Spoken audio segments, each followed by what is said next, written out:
O nosso SIG de hoje. Só aguardando aí, o Mário vai iniciar a gravação. Então, bom dia. Vamos dar início ao nosso SIG de toxicologia clínica. Gostaria de cumprimentar todos vocês e agradecer a presença dos participantes e da expositora aqui no nosso SIG de toxicologia clínica.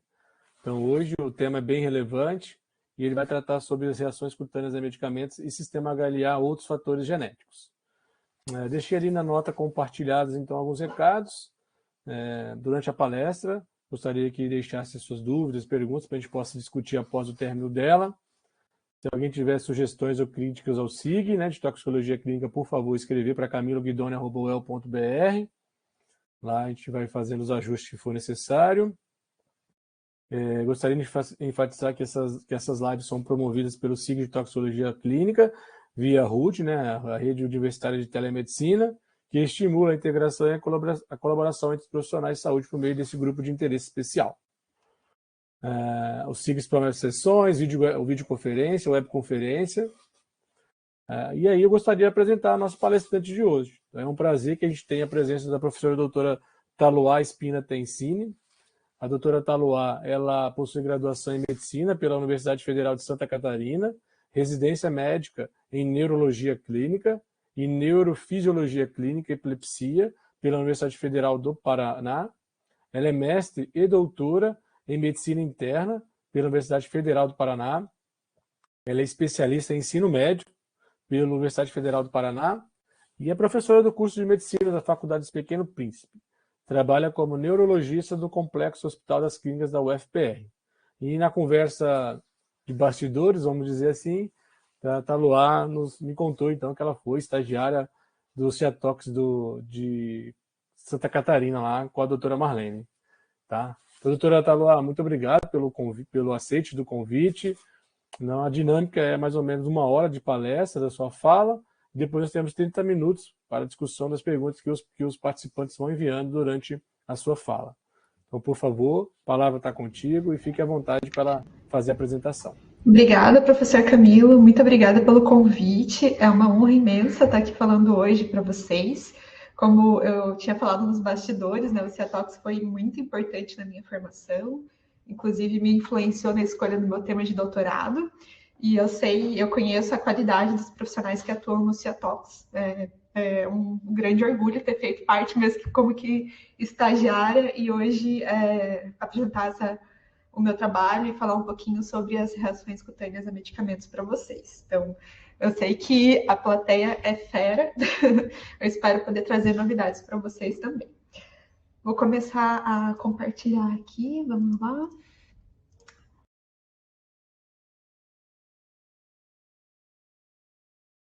Vocês conseguem enxergar minha tela? Está em modo apresentação? Está tudo certinho? Tudo certinho, modo apresentação. Então, tá bom. Então, hoje eu vou falar um pouquinho sobre reações cutâneas a medicamentos e o foco vai ser no sistema HLA, mas a gente vai falar um pouco sobre outros fatores genéticos também. Como vocês já devem saber de cor e salteado, pela definição da OMS, a reação adversa a fármacos é uma resposta nociva e não intencional que ocorre após o uso de doses habituais a determinados fármacos. A gente não está falando aqui de intoxicação. A gente divide basicamente em 2 tipos, o tipo A, que é previsível e que depende muito mais das características farmacológicas do fármaco e pode ter associação com a dose, com a forma de uso, e o tipo B, que é a interação fármaco-sistema imune. A gente não vai falar sobre o tipo A hoje, o nosso foco vai ser sobre as reações do tipo B. Aqui, novamente, a gente tem outra divisão. A gente é onde a gente encontra as reações cutâneas adversas, e elas podem ser do tipo imediato, que inclui principalmente nas anafilaxias, as urticárias, que são reações do tipo já com tipo 1, e geralmente estão mais associadas aos antibióticos, e as do tipo tardio, que são mediadas por reações do tipo já com tipo 4. Aqui, um dos principais fármacos que geram esse tipo de reação adversa são os fármacos anticrise, que são conhecidos como anticonvulsivantes, tá? A pele é o local mais acometido por reações adversas a medicamentos. Ele acomete 1 a 8% de todos os pacientes em uso de fármaco, então é extremamente comum. Mas destes 1 a 8%, 2% apenas serão potencialmente fatal. Considerando que uma parcela muito grande da população mundial usa qualquer tipo de fármaco, esse 2% acaba não sendo tão irrelevante assim, né? A gente tem uma reação adversa bastante importante. Os principais fármacos que geram reações cutâneas adversas são os antibióticos, então eles principalmente nas anafilaxias, urticárias, mas também nas reações tardias, os anti-inflamatórios e os fármacos anticrises, os anticonvulsivantes. Como eu sou neurologista, neurofisiologista, a minha especialidade em epilepsia, é claro que o meu foco foi no fármaco anticrise, e eles têm algumas peculiaridades que eu vou comentar com vocês ao longo da apresentação. De qualquer forma, quando a gente está falando de reação cutânea adversa, em geral, a primeira atitude é identificar o fármaco causador e retirar. Porque se você não fizer essa retirada, a reação cutânea adversa vai se manter ou vai evoluir. E no caso das reações graves, isso vai prejudicar ainda mais o tratamento, né? Vai complicar ainda mais o tratamento.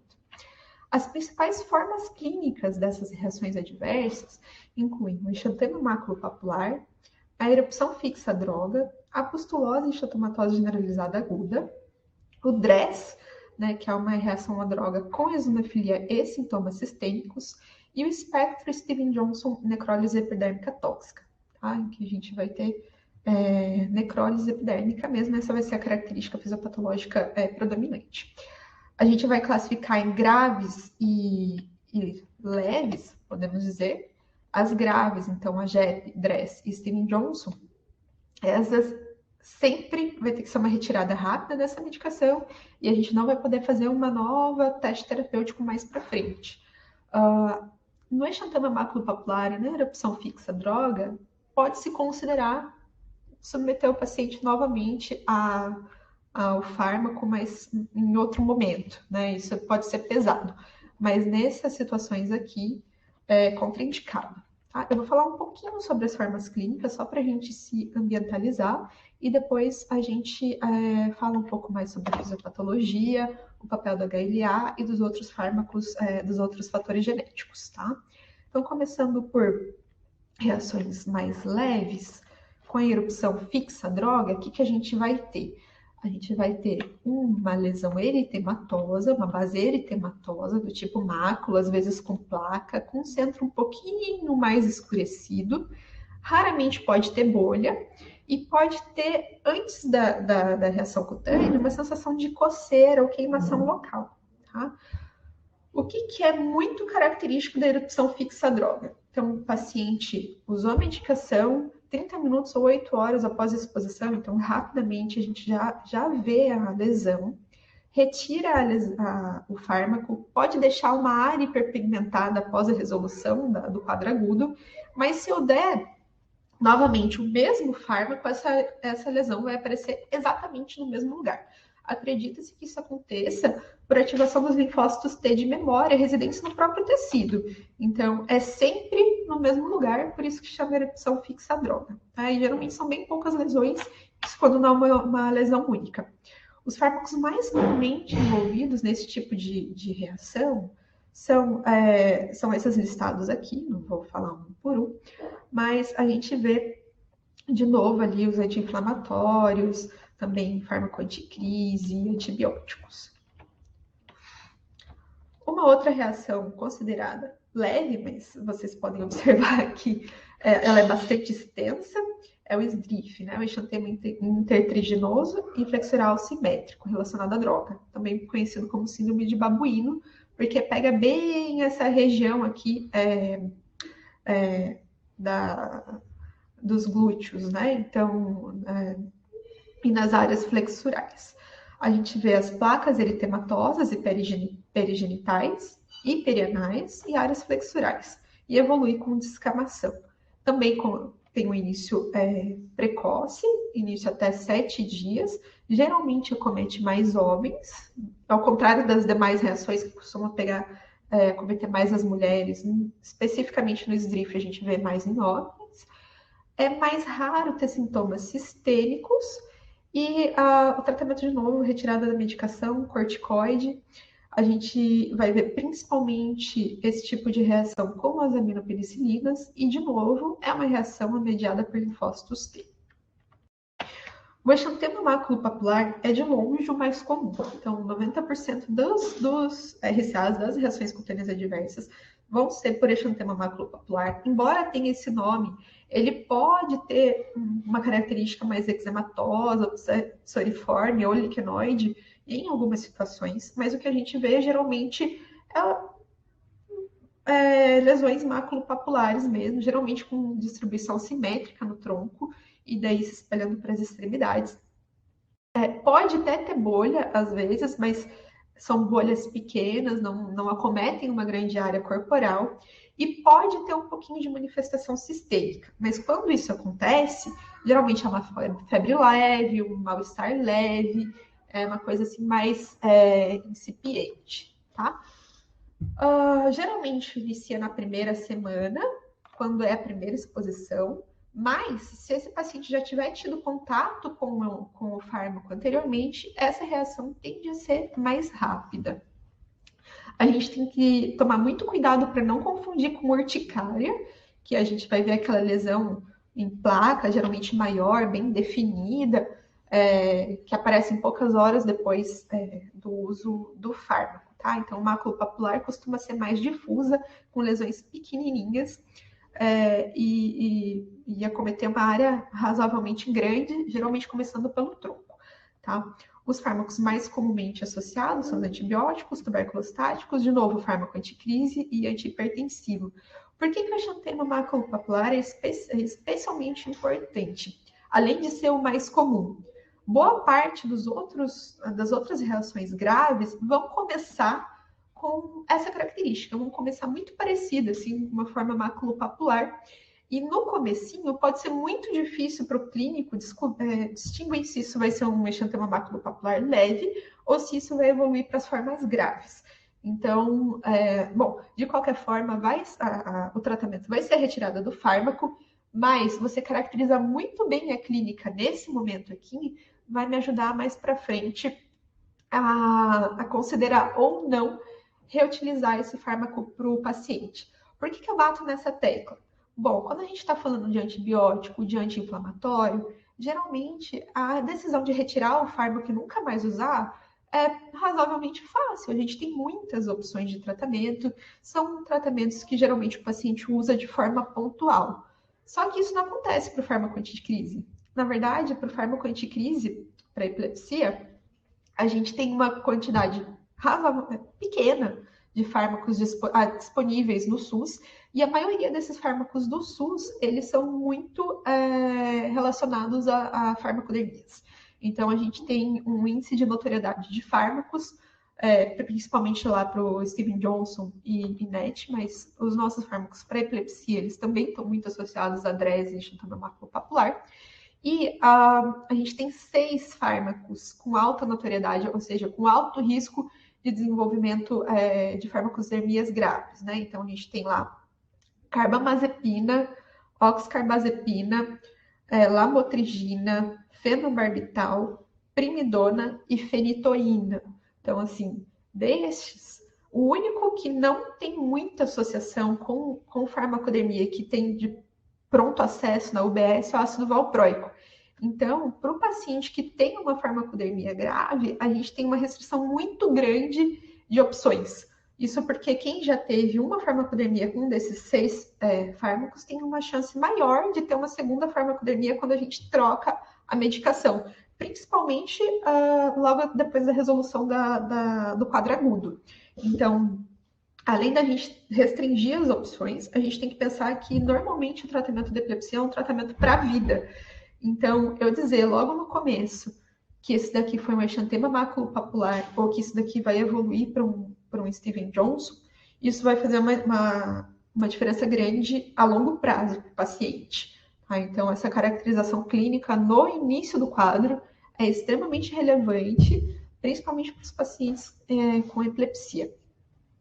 Tá, então eu falei bastante sobre o exantema maculopapular. Eu espero que eu tenha conseguido sensibilizar vocês sobre a importância da gente caracterizar a clínica do exantema maculopapular em relação aos mais graves.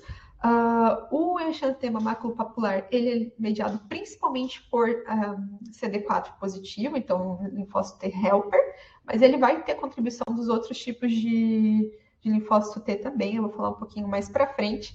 E agora que eu falei bastante sobre o exantema maculopapular, vamos seguir para os outros grafos. Então, aqui a gente tem a pustulose exantematosa generalizada aguda, que vocês vão ler principalmente como a GEP, né, na literatura internacional. Aqui no Brasil, às vezes, chamada de PEGA também. Então, vocês podem ver esse acrônimo às vezes. Ela é uma reação grave, mas felizmente bem mais rara do que o exantema maculopapular, ocorre ali 1 a 5 pacientes por milhão de habitantes por ano.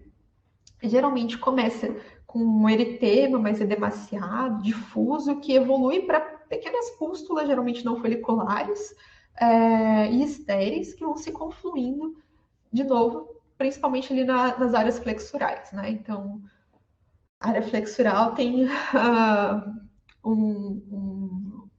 uma atropia maior para farmacodermias, né? A gente comumente vai ver febre e leucocitose, e geralmente a resolução é rápida, até 3 dias depois da retirada do fármaco, com uma descamação remanescente, tá? Geralmente o início também é rápido, ali 48 horas.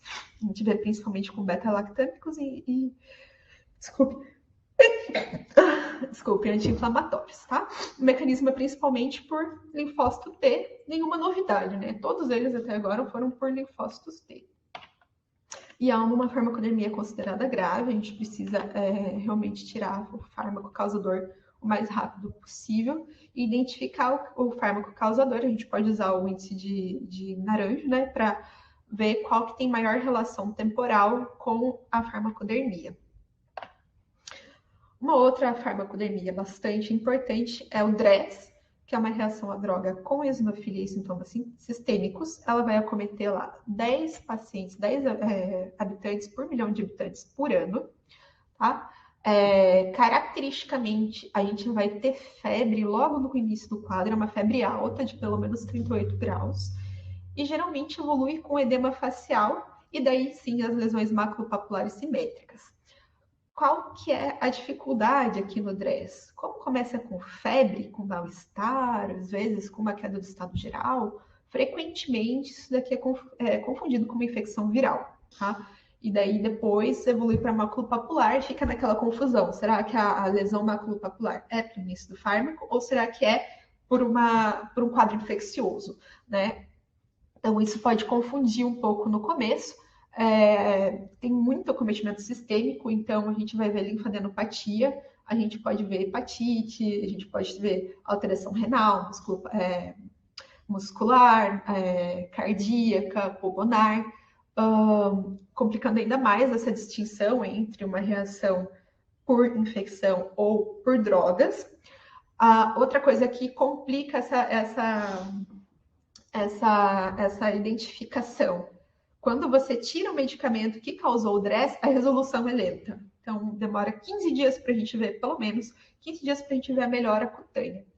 Outra coisa que complica: o mecanismo do DRESS geralmente faz uma alteração da funcionalidade, principalmente dos linfócitos T citotóxicos, e isso faz reativação de infecções latentes, particularmente do herpes 6. Então, às vezes a gente vê reativação viral de infecções prévias durante o DRESS, mas não que essa infecção viral seja causadora da farmacodermia, né? Depois eu vou mostrar alguns critérios diagnósticos do DRESS para ficar mais fácil de visualizar.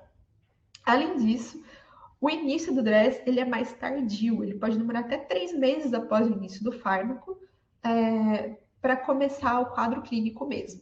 Então, o que ajuda muito a gente saber, a gente identificar o DRESS? A gente ter um alto índice de suspeição do DRESS quando o paciente está usando fármaco anticrise, antibióticos ou halopurinol. Aqui, particularmente, o fármaco anticrise é muito relevante, porque como ele pode ser muito tardio, você dificilmente vai usar 3 meses de antibiótico, né? Então, a gente acaba pegando bastante paciente com epilepsia que faz DRESS. O mecanismo de fisiopatologia mais importante é o mediado por linfócito T CD4 positivo. E ele também é uma farmacodemia grave, a gente precisa identificar rápido o fármaco, ter fé nisso, pedir os exames laboratoriais apropriados e fazer retirada do fármaco. E deixar isso muito bem documentado, porque se eu reoferecer esse fármaco para o paciente, ele ter uma chance grande de fazer DRES de novo. E se lá para frente eu não souber se o paciente teve uma reação leve ou uma grave, pode ser que alguém tenha, digamos assim, coragem de fazer de novo o fármaco para o paciente. O contrário também acontece, do paciente ter tido uma reação leve, que às vezes, do tipo exantema maculopapular, que não necessariamente tenha um malefício tão grande para o paciente, e você queimar aquele fármaco, ou seja, não usar mais aquele fármaco e nem nenhum outro dos muito associados a farmacodemias, por causa de uma reação leve. Então, os dois extremos são prejudiciais para o paciente, né? Você tem um paciente que teve uma reação grave e que não foi identificada, e tem um paciente que teve uma reação leve e não foi identificado, e mais para frente você deixa de usar outros fármacos similares para tentar evitar a farmacodemia. E por fim, eu acho que eu imagino que todo mundo do Ciatox já deva ter visto. Eu lembro que quando eu era estagiária lá de Santa Catarina, eu vi uns 2 ou 3, pelo menos, assim, presencialmente, né, fora os que a gente atendia por telemedicina, que é o espectro de Stevens-Johnson, necrólise epidérmica tóxica. Então, esse faz até 1 a 2 pacientes por milhão de habitantes por ano. Geralmente começa com febre, um desconforto ocular, odinofagia ou dor cutânea. Isso já é sinal ali da necrólise epidérmica, tá? Então, às vezes o paciente não tem lesão na pele e fala assim, olha, parece que tá ardendo minha pele, ou tá desconfortável a boca, o olho. Você já tem que acender ali 3 luzinhas, principalmente se o paciente tiver com um fármaco de alta notoriedade para necrólise epidérmica, e já pensar em fazer a retirada do fármaco, tá? Então, começando com esses sintomas mais sistêmicos, acaba evoluindo de novo, eritema macular coalescente, geralmente com lesão do tipo alvo atípica, bem plana, e isso evolui para necrose epidérmica, e essa necrose epidérmica que faz esse descolamento cutâneo, né? Então, a gente vê essa base bastante exudativa até, né? Bastante molhadinha, assim, mais brilhante, por causa da necrólise epidérmica mesmo.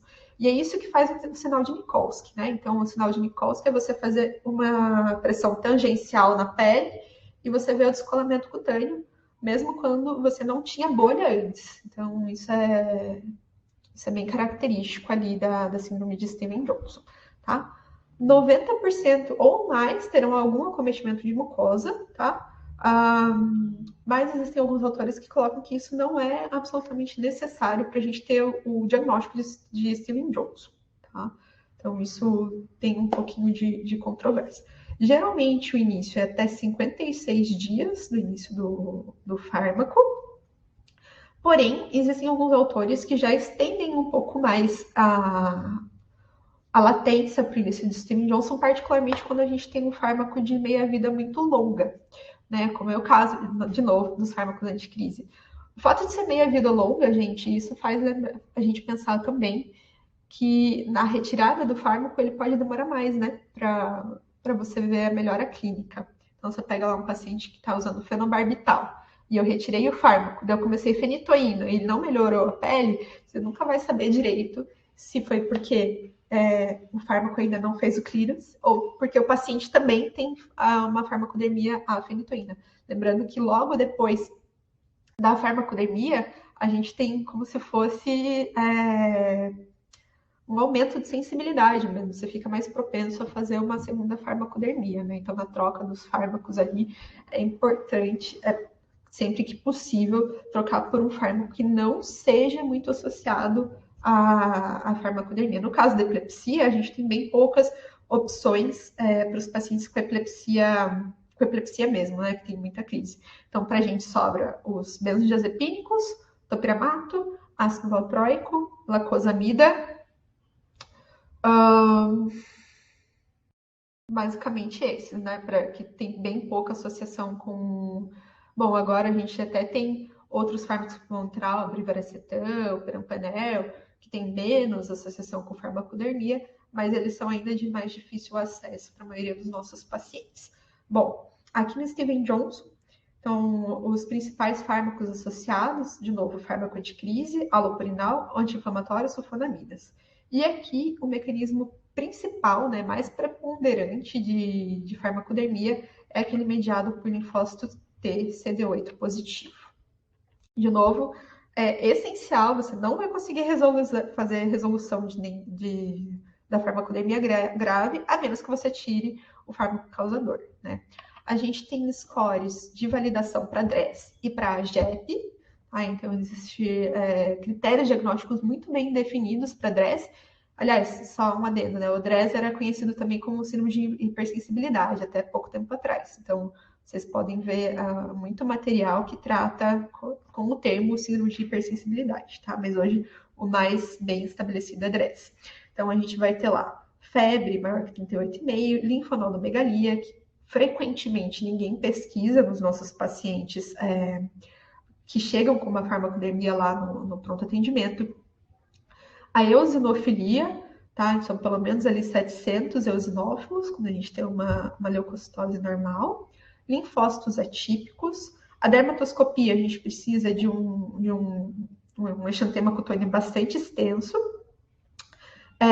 E aquelas características de DRESS, né? Maculopapular, com edema facial.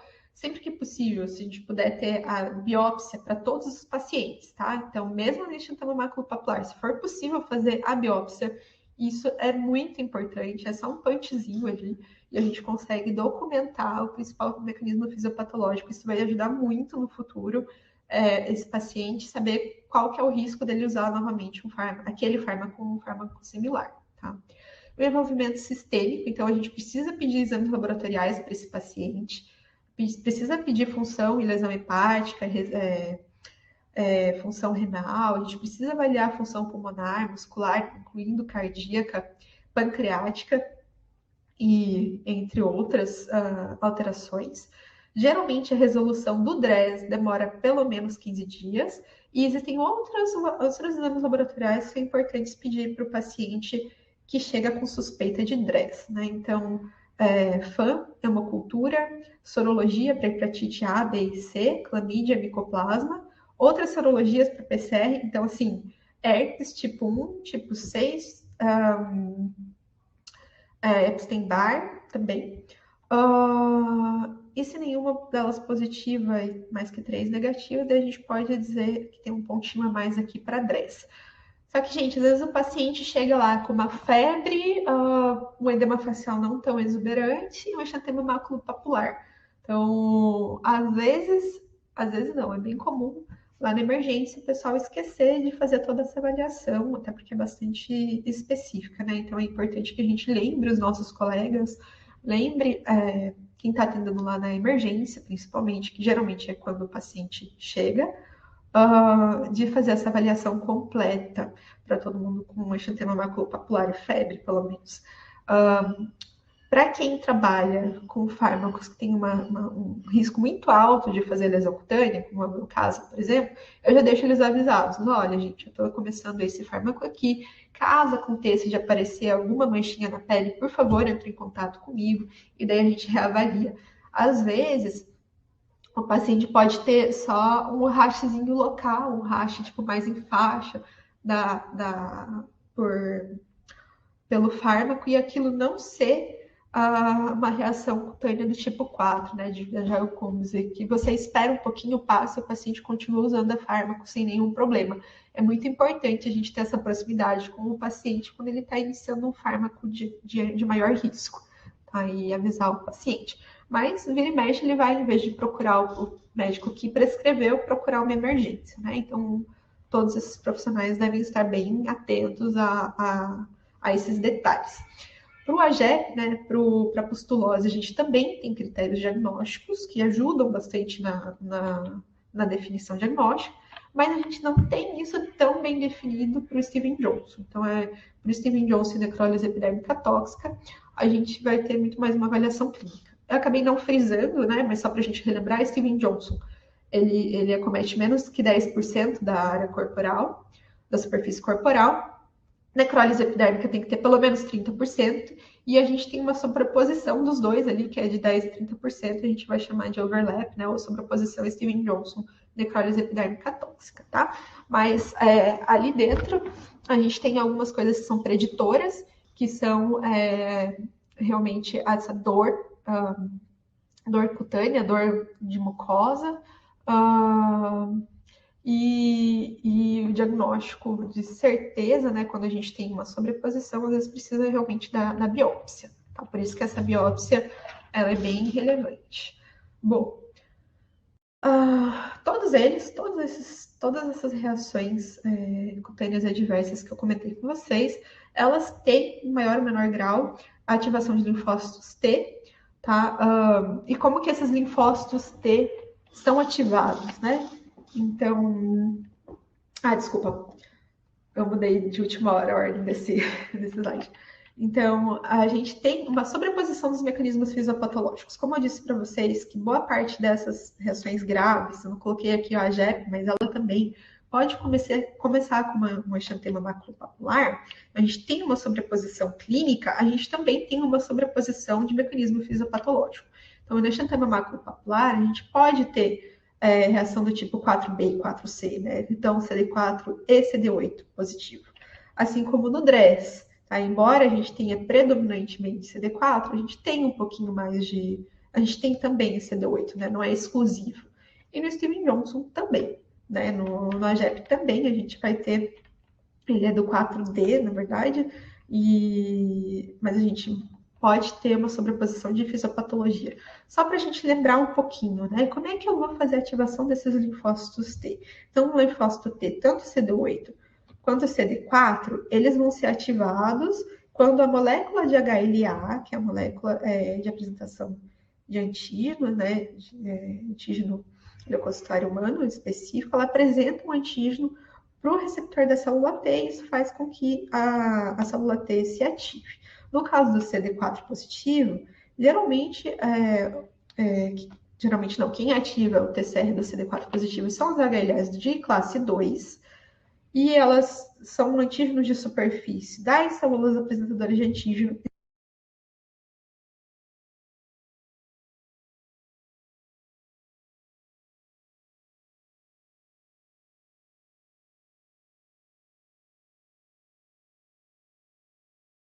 A conexão dela caiu, então só um momento, tá, pessoal?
Eita, Lua, tá de volta?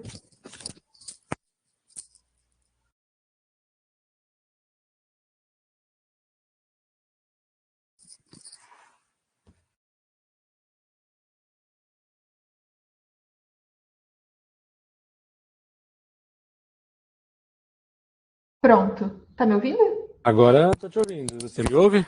Agora sim. Vocês pararam em qual parte? Paramos na parte que você estava falando da ligação do CD4 com a apresentação do antígeno e CD8.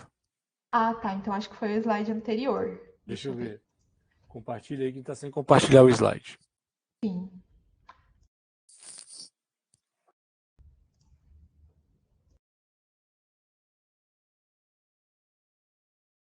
Esse slide.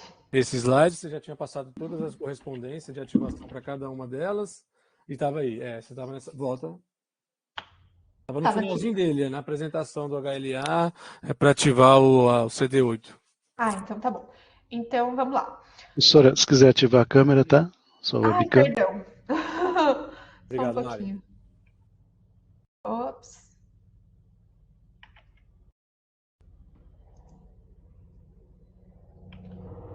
Deve ter sido alguma instabilidade aqui na minha conexão. Desculpe, gente.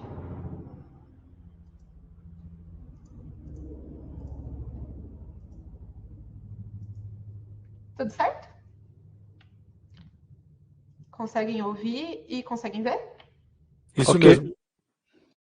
Então tá bom. Então eu estava falando aqui que para ativação dos linfócitos T CD8 positivo, a gente precisa da colaboração dos HLAs de classe 1, que eles são antígenos de superfície de qualquer célula nucleada. Tá? Então a gente tem, dependendo dos tipos de linfócito T e da reação que faz a ativação dessas farmacosdermias, a gente vai ter colaboração do HLA do tipo 1 ou do tipo 2.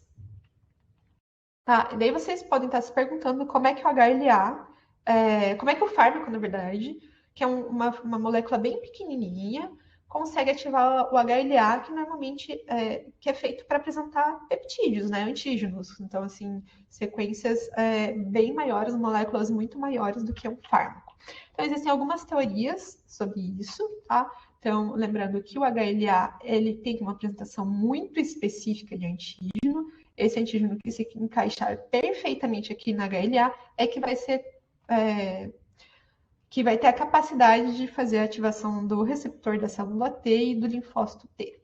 Então, um antígeno que não tem aquela configuração molecular, ele não vai conseguir se ligar ao HLA e não vai conseguir ativar a célula T.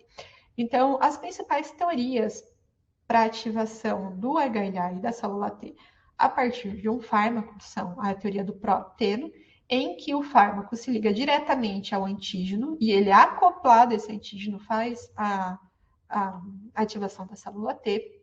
A gente tem o conceito da ligação do fármaco com o sistema imune, em que o fármaco se liga não ao antígeno, mas a um pedacinho ali do HLA próximo à sua fenda de ligação de antígeno, e que isso também seja capaz de ativar a célula T.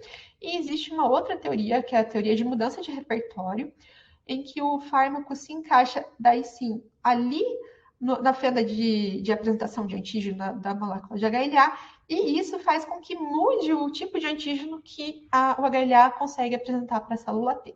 Tá? Todas essas teorias já foram mostradas em um fármaco ou outro, então quer dizer que elas não são hipóteses excludentes. A gente pode ter todos os três mecanismos em situações diferentes, né? Então, para um paciente, o mecanismo ser esse, para outro esse, e assim por diante, tá?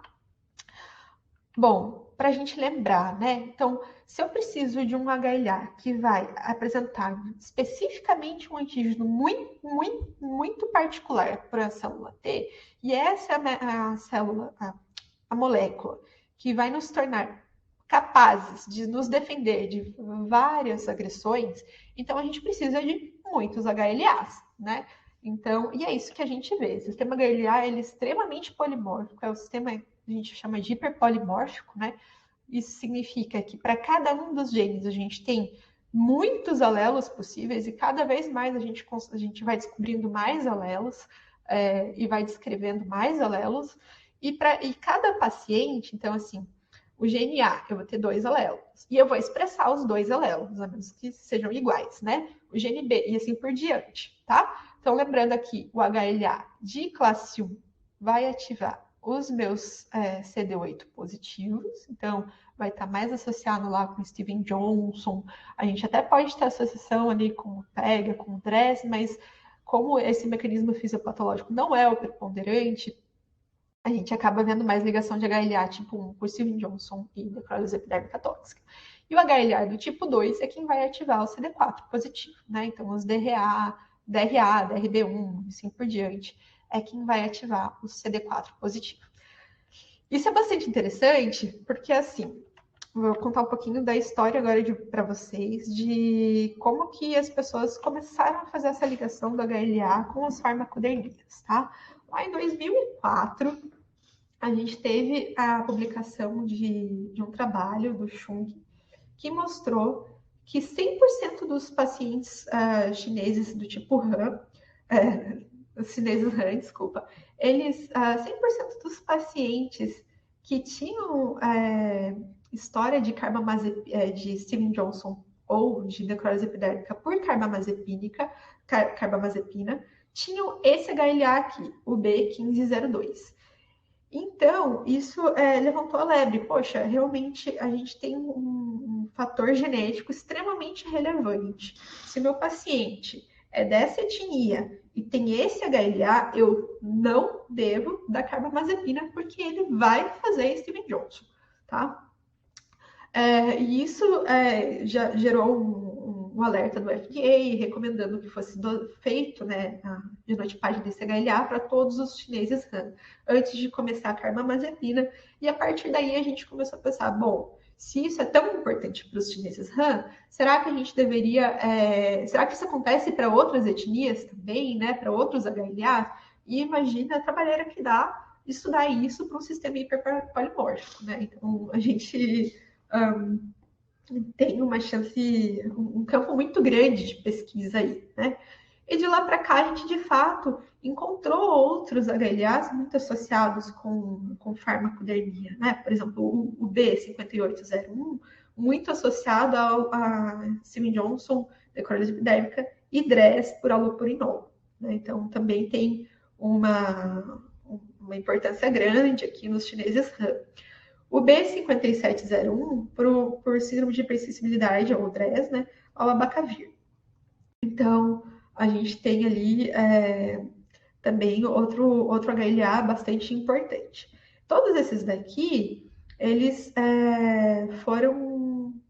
tem alertas no FDA sobre esses HLAs, tá? Então, o 3101 para DRES e exantema maculopapular por carbamazepina. O B1301, a dapsona, e o B5701, a flucloxacina. Nossa, desculpa, flucloxacilina. Mas o que a gente viu, tá? Então, esses fármacos podem estar bastante associados a um tipo de farmacodemia específica. No caso do A3101, essa associação não é tão relevante quanto no caso do B1502, tá?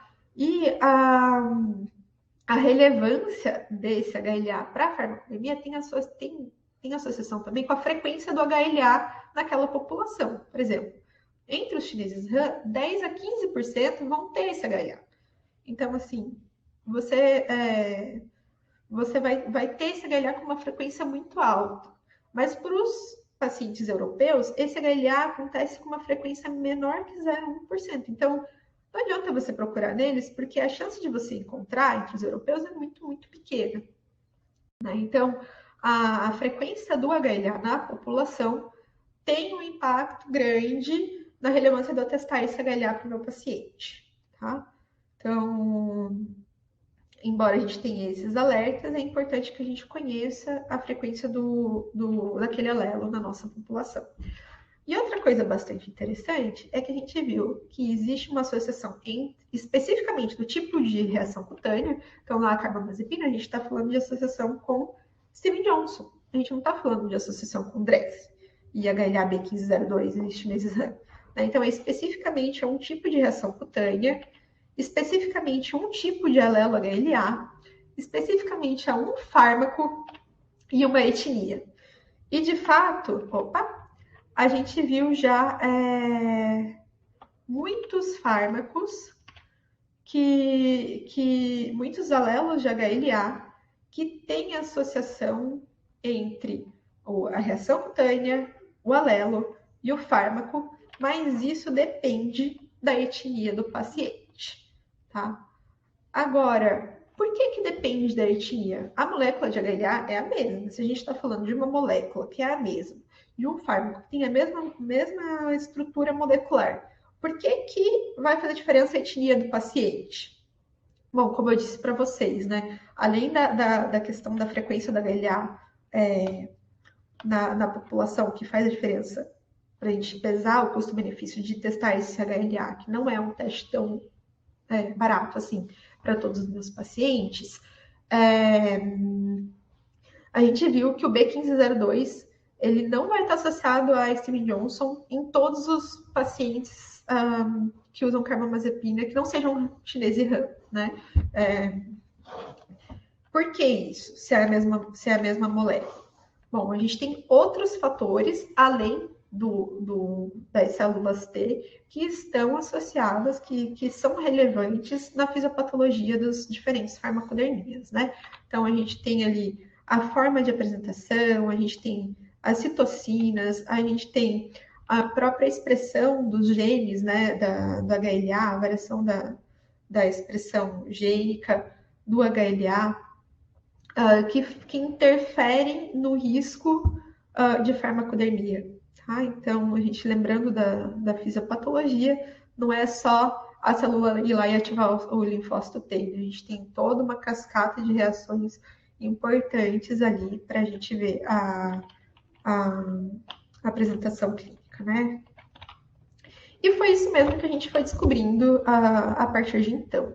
Então, a gente tem associação do complemento com a farmacodermia, a gente tem outras variações genéticas ali, variantes genéticas associadas com as farmacodemias.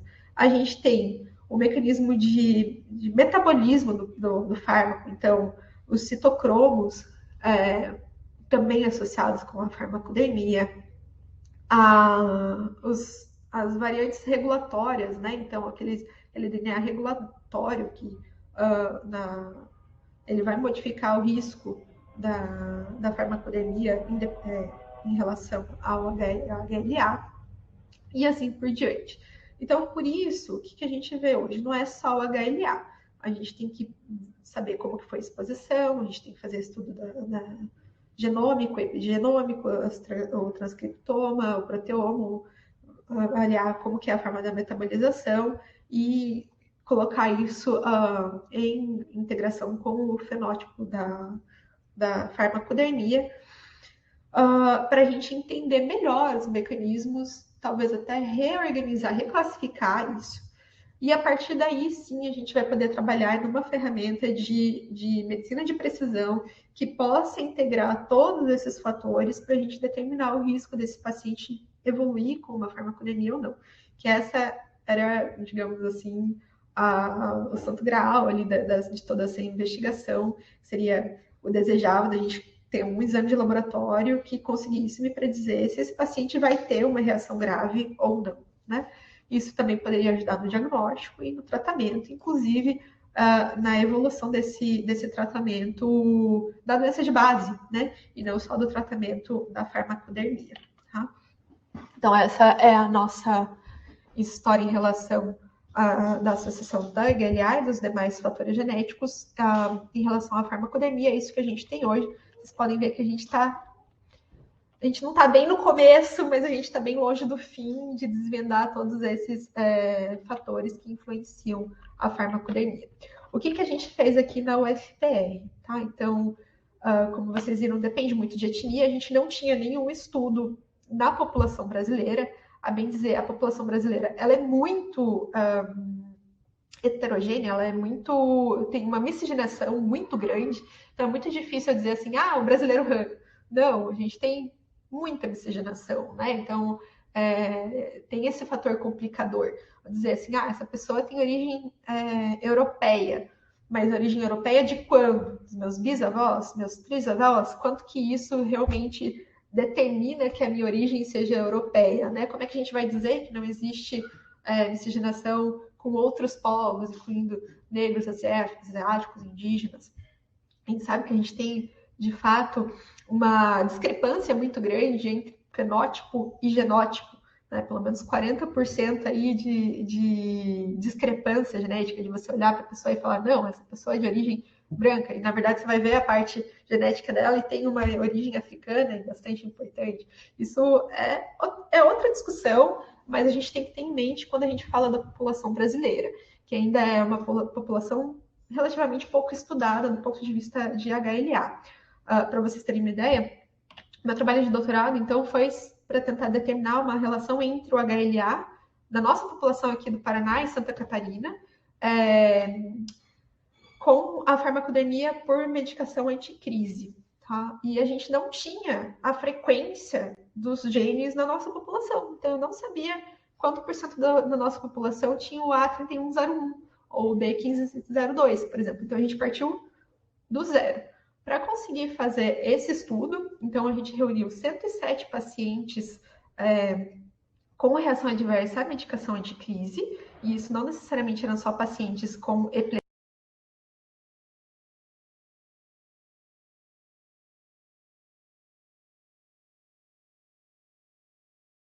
muito usada na psiquiatria, carbamazepina é muito usada na psiquiatria e na dor, por exemplo, e assim por diante. Vocês estão me escutando? Eu escutei aquele barulhinho de novo. Isso, caiu, Taloá. E aí a sua apresentação saiu. Você consegue voltar ela de novo? Sim. Só um minuto.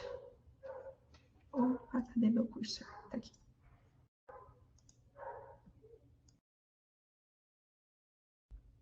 Estão vendo a tela? Estão me escutando?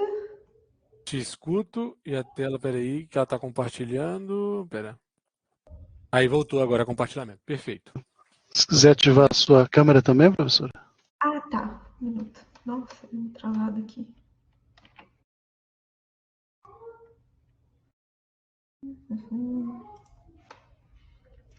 Ativando a câmera. Sim.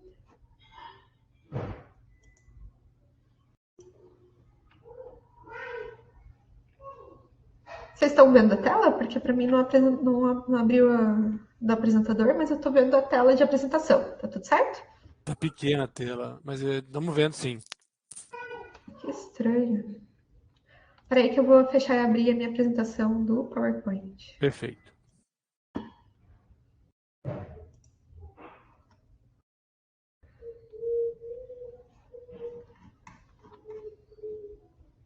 Voltando. E agora? Tá aparecendo, mas eu acho que ela não tá do tamanho anterior, não. Mas dá para ver, pode ir. Dá para ver? Então tá. Então a gente reuniu 107 pacientes com história de reação cutânea. A gente comparou com 98 pacientes com epilepsia sem história de reação cutânea.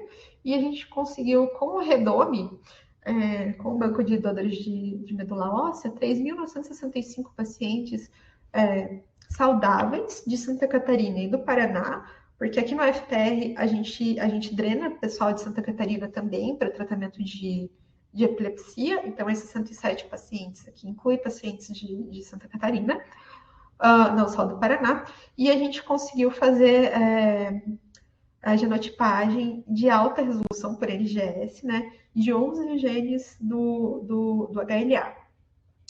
Não sei se vocês perceberam, mas os genes mais associados com farmacodemia, que eu coloquei lá naquele slide do BEI1501, do A31 1502, o A3101, são todos HLAs de classe 1.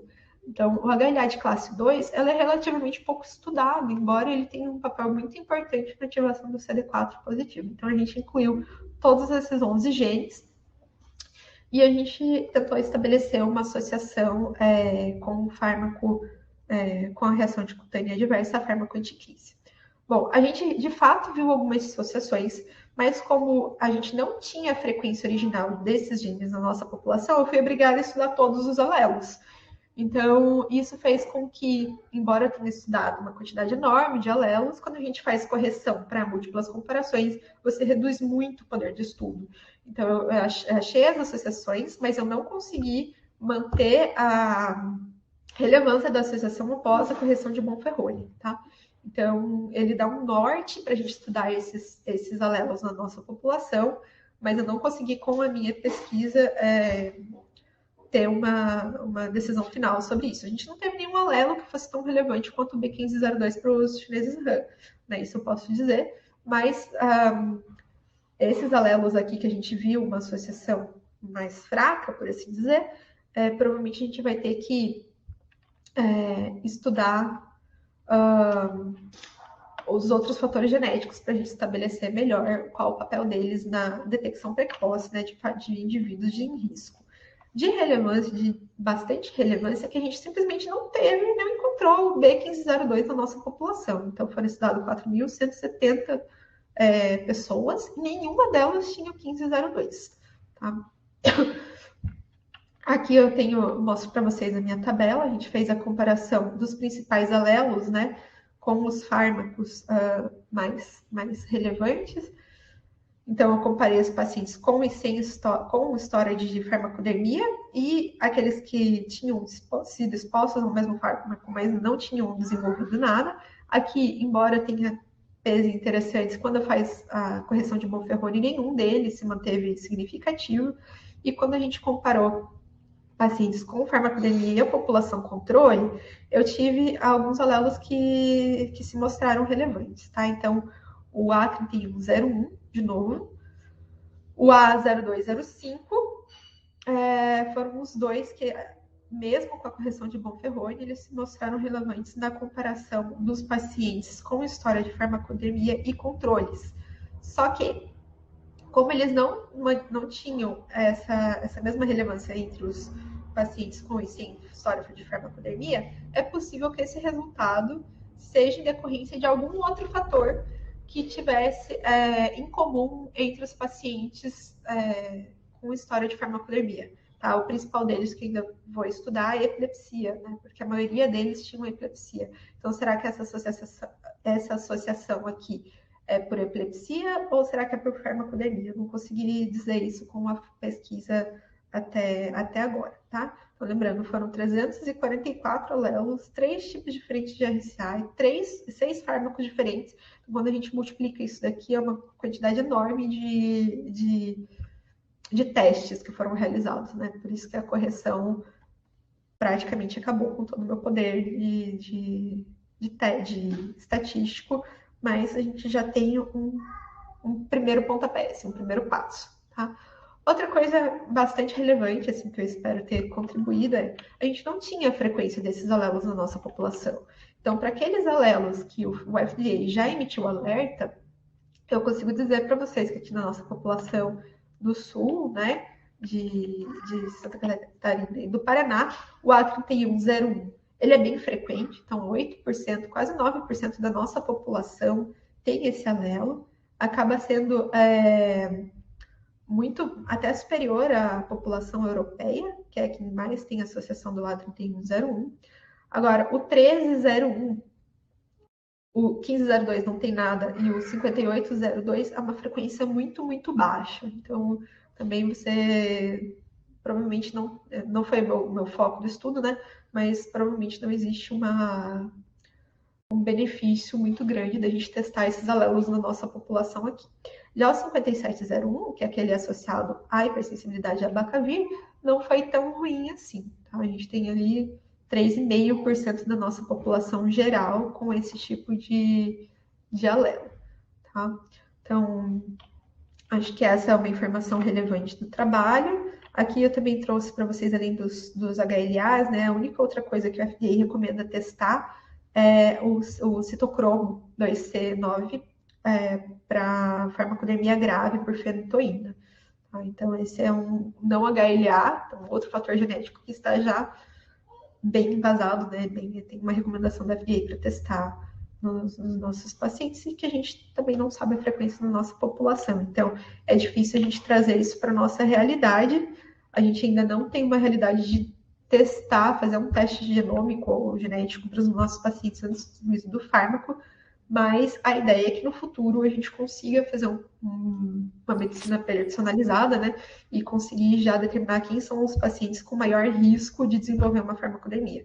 Quem aqui é clínico, quem aqui é médico e trabalha com isso, sabe como é ruim o sentimento de você ver um paciente com uma farmacodemia, especialmente as farmacodemias graves, em decorrência de um fármaco que você prescreveu, né? Embora não seja possível a gente saber de antemão quem vai fazer, é um sentimento muito ruim, assim, você ver que aquele tratamento que você deu fez tão mal para o paciente, né? Então, deseja-se que no futuro a gente consiga dar maior segurança para os nossos pacientes e predizer melhor quem são os pacientes com maior risco para determinada farmacodemia ou não. Bem, pessoal, muito obrigada pela atenção de vocês. A apresentação foi mais ou menos longa, né? Mas acho que dentro do que a gente tinha combinado. E eu fico aberta a responder dúvidas, aquelas que eu puder sanar, né? Opa.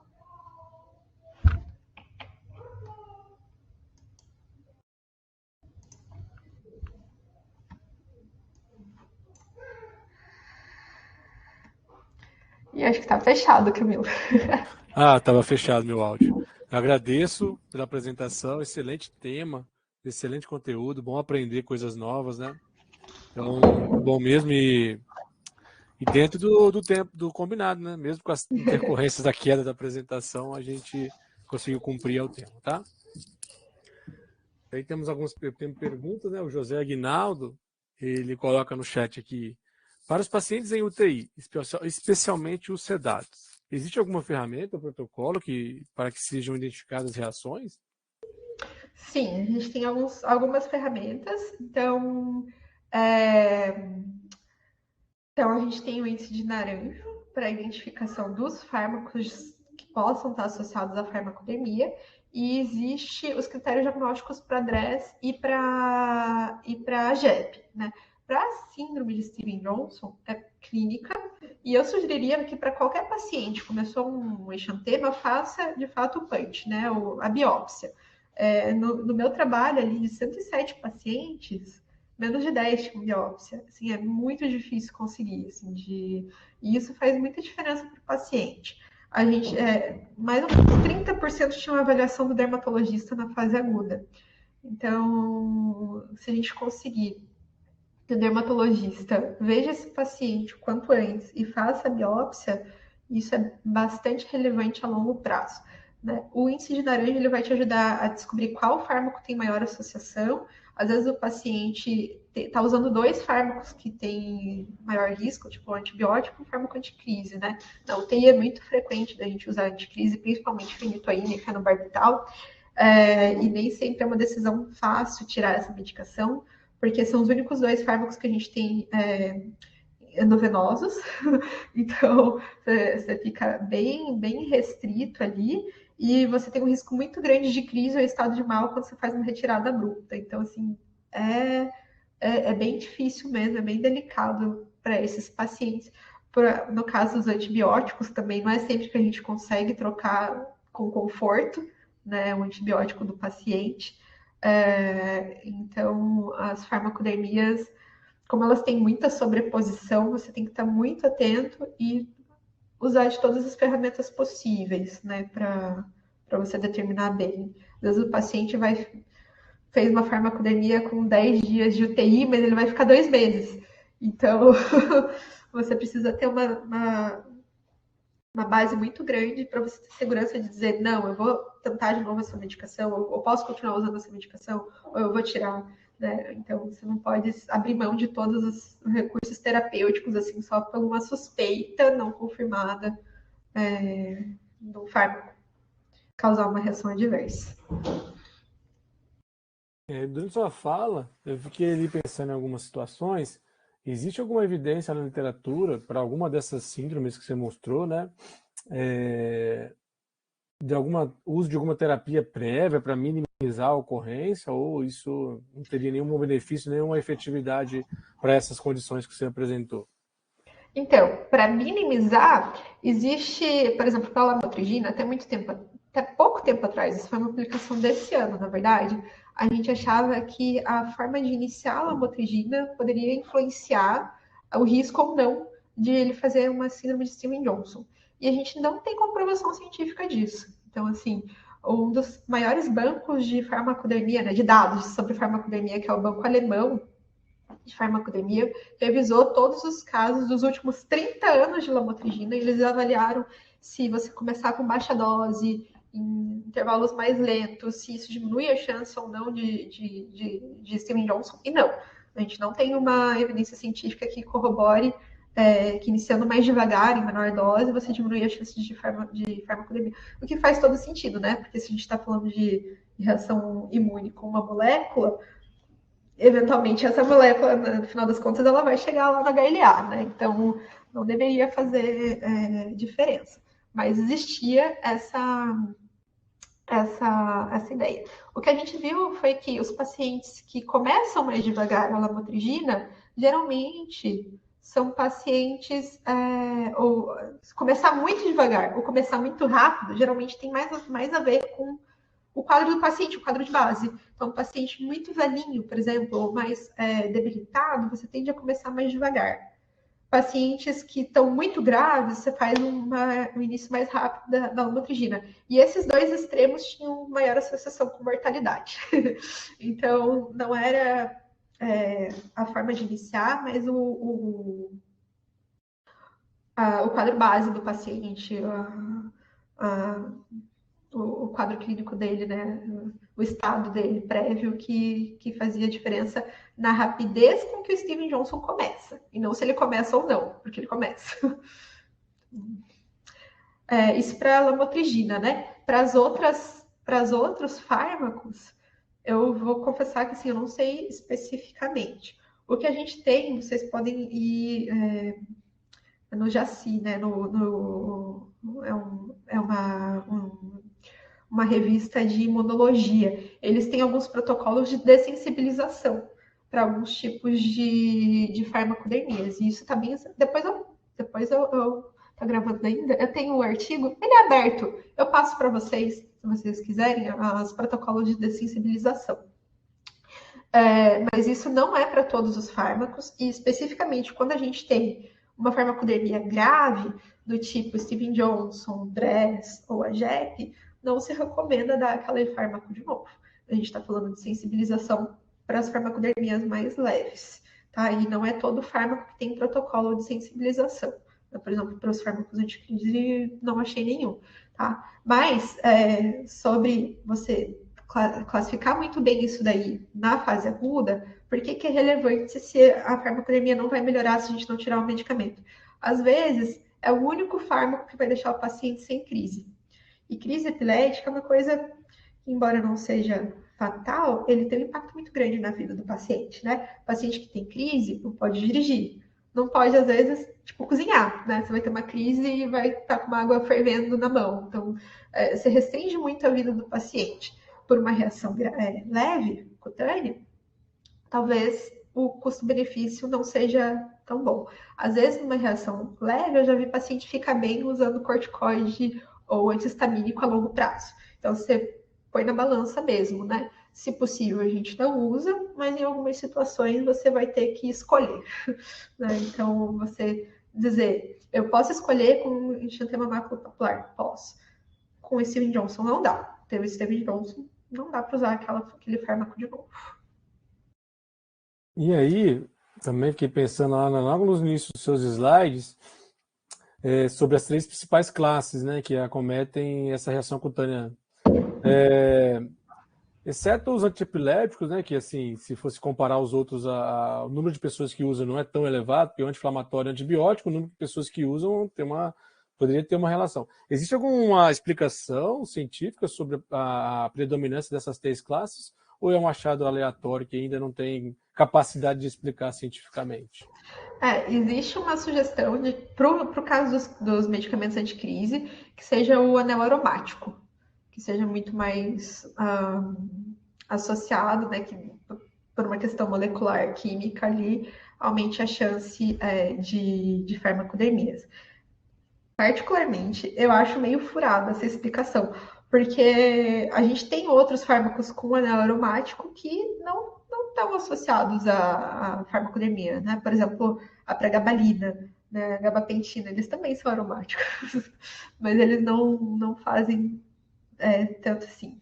Uma coisa que eu queria até comentar com vocês, achei bastante interessante na minha pesquisa, não era o foco da apresentação de hoje, mas achei interessante, foi que eu vi que os pacientes com farmacodermia por carbamazepina, especificamente, começavam a reação cutânea antes, mais cedo do que os demais, mesmo a xanthema maculopapular.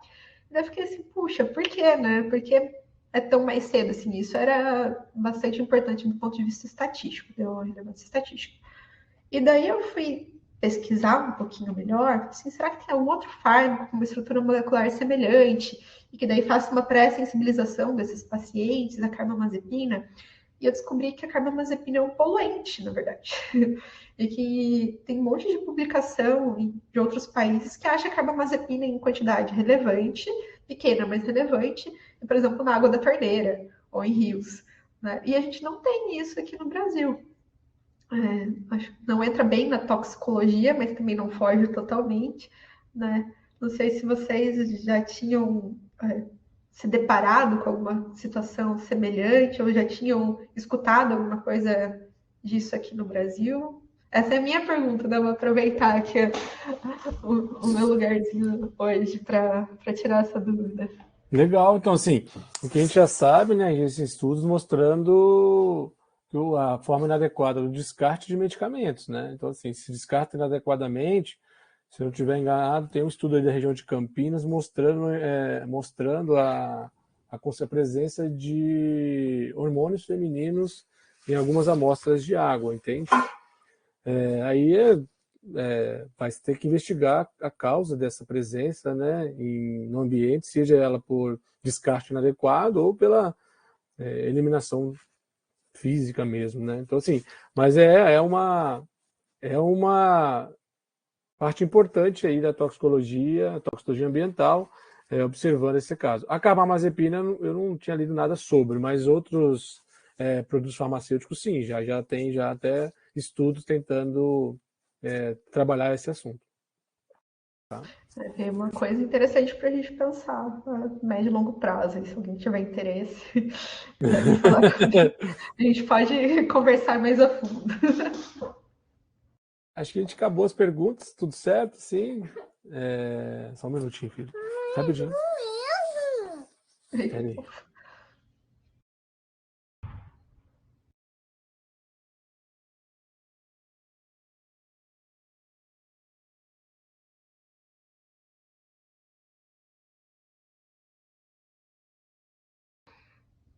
Tá lá. Então a gente está terminando a apresentação.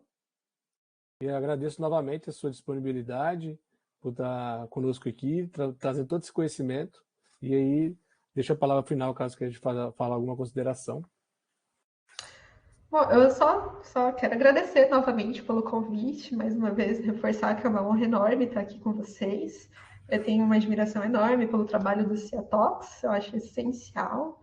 Eu estava comentando antes da apresentação, eu sou professora no curso de medicina, e todo mundo já sabe, embora seja neurologista, né, a gente tem uma aula de intoxicação por animais peçonhentos, e o pessoal já sabe que é obrigatório ligar para o Ciatox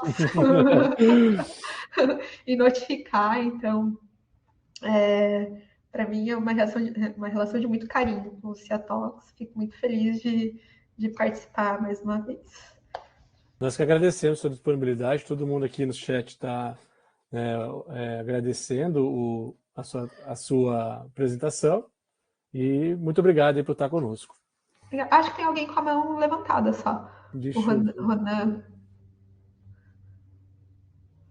Doutor Ronan, você está com a mão levantada? Ou você levantou erroneamente, talvez? Para clicar em algum botão ali e levanta a mão. Talvez tenha sido isso. E aí eu agradeço a todos e reforço que agora a nossa próxima sessão é no dia 31/8, é uma quinta-feira, excepcionalmente não vai ser na sexta, devido à disponibilidade do doutor Eduardo de Mello Capitani, que vai falar sobre intoxicação e sobre metais pesados, tá bom? Eu vejo vocês então no dia 31, quinta. Tá lá, obrigado, bom fim de semana, sempre à disposição caso precise de algo. Obrigada, viu? Eu digo mesmo. Qualquer coisa, só dá um toque. Até mais. Obrigadão, gente. Tchau, tchau. Tudo de bom para vocês.